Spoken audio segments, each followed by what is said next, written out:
Thank you for joining me this morning at THG News Today. I am Mervyn Hanley. It is Tuesday, September 26. Let us hear from our sponsor before we begin our news.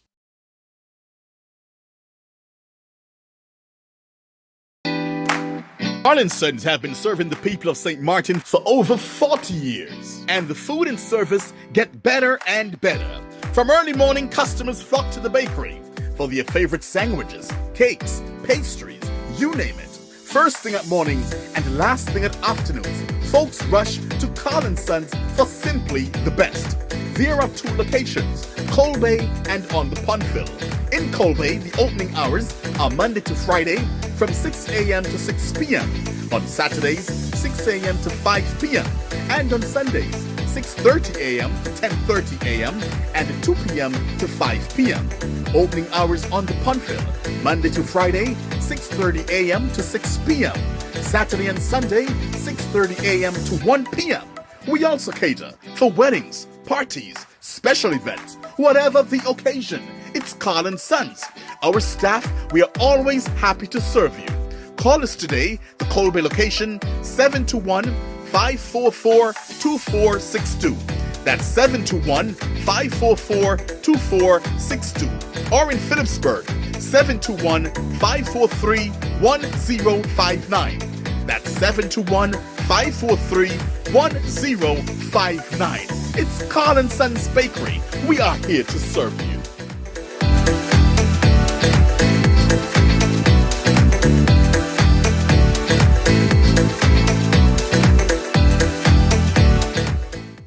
We begin this morning's news out of St. Kitts.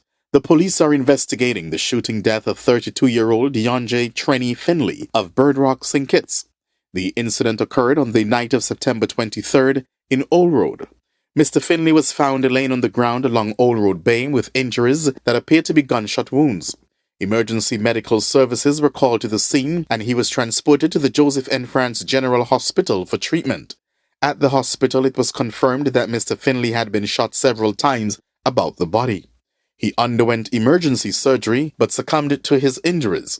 Initial investigations indicate that Mr. Finley was attacked and shot while driving along the Island Main Road at Old Road Bay. The crime scene unit of the Royal St. Christopher Nevis Police Force processed the scene and collected some items of evidential value. Further investigations are being made into the matter. The force continues to encourage anyone who may have information concerning this incident or any other criminal matter to contact the nearest police station or call the Crime Stoppers Hotline 707. News out of Jamaica. The Ministry of Health and Wellness has declared a dengue fever outbreak in Jamaica. In a release on Saturday, the ministry said its National Surveillance Unit advised that the island has surpassed the dengue epidemic threshold for July and August and is on a trajectory to do the same for September. This means the country has seen an increase in the number of cases compared to what is normally seen during these months of the year, the ministry stated. As of Friday, September 23rd, the country had recorded 565 suspected, presumed and confirmed cases of dengue. The ministry said, of that number, 78 cases had been confirmed, with the majority of the cases in Kingston and St. Andrew, St. Catherine and St. Thomas, according to the release. The ministry said the dominant strain has been dengue type 2, which is one of the deadliest, and has not been predominant in Jamaica since 2010. The strain, in addition to fever, can cause 2 or more other symptoms of typical dengue infection and can be fatal. However, there are no dengue-related deaths classified at this time, but 6 deaths are being investigated, the ministry said.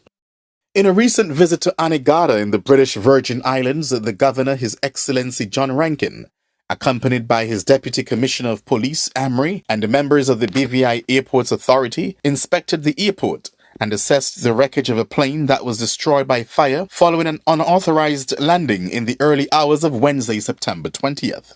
This incident came just weeks after a significant drug seizure on the island. On September 1st, the Royal Virgin Islands Police Force gave confirmation that it had seized more than 800 kilograms of cocaine and a Cessna aircraft which reportedly transported the shipment of illicit drugs to the island. While little information is available surrounding the circumstances by which last week's aircraft landed in Anguilla and became engulfed in flames, traffickers have been known to practice burning planes, used for transporting illicit substances as a tactic to evade law enforcement and destroy evidence. According to 284 News, during his visit, the governor expressed concern over the misuse of the airport for illegal drug transportation. He emphasized the urgent need to enhance security measures at the airport to combat drug trafficking. The governor pledged to collaborate with the National Security Council, the Royal Virgin Islands Police Force, and the airport's authority to address this issue effectively. The governor acknowledged that while there has been an encouraging increase in drug and gun seizures, he remains deeply worried about the scale of the problem. News now out of St. Eustatius results investigation of deceased baby in nursery in Statia that we reported to you a couple days ago. On Tuesday, September 19th, a deceased baby was found at a daycare center on St. Eustatius. A larger-scale investigation team was immediately assembled by the police under the leadership of 2 prosecutors from the Public Prosecutor's Office, after which an extensive investigation was conducted. The investigation over the past few days has shown that there are no indications that a crime was committed. It also shows that there is no reason to believe that there was any involvement of others in the tragic death of the baby. KPCN and the prosecution will still be conducting some closing investigative actions, but given the results of the investigation team will be disbanded. And finally, in our news this morning, the Bahamas is in mourning today over the sudden death of Member of Parliament for West End and Minister responsible for social services, Obiediah Wilchcombe, has died in Grand Bahama. It is unclear the circumstances surrounding his sudden death. All day on Monday, tributes pouring over his passing, including one from his party's chairman. It reads as follows. The Prime Minister and leader of the party was informed this morning that the Minister for Social Services, the Honourable Obiediah Wilchcombe, passed away overnight. This is a shocking development for a dedicated, energetic and vibrant public servant. Our party is reeling this morning. The Prime Minister has issued a statement of condolences on behalf of the government. The party joins in those expressions. We have a deep sense of loss from one we have known over the decades of public life. I have reached out to his beloved constituents. This is a very sad time for them as well.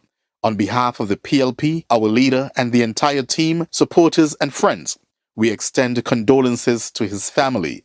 May he rest in peace. And that is from the PLP chairman, Fred Mitchell. We also heard from one of his colleagues, Debbie Bartlett, who is also a consultant in the Ministry of Social Services. Here is what she had to say. The contribution that he has made to this country is legendary. I think it's up to those of us who would have experienced his leadership to ensure that we continuously reproduce greatness and give account for what we do every day, because his death is an example that tomorrow is not promised. And we here at THG News Today extend our deepest sympathies to the government and people of the Bahamas. We've just presented to you THG News Today. Do join us again tomorrow morning at the same time, 6 o'clock, for a similar presentation. I am Mervyn Hanley and I am wishing you a great day.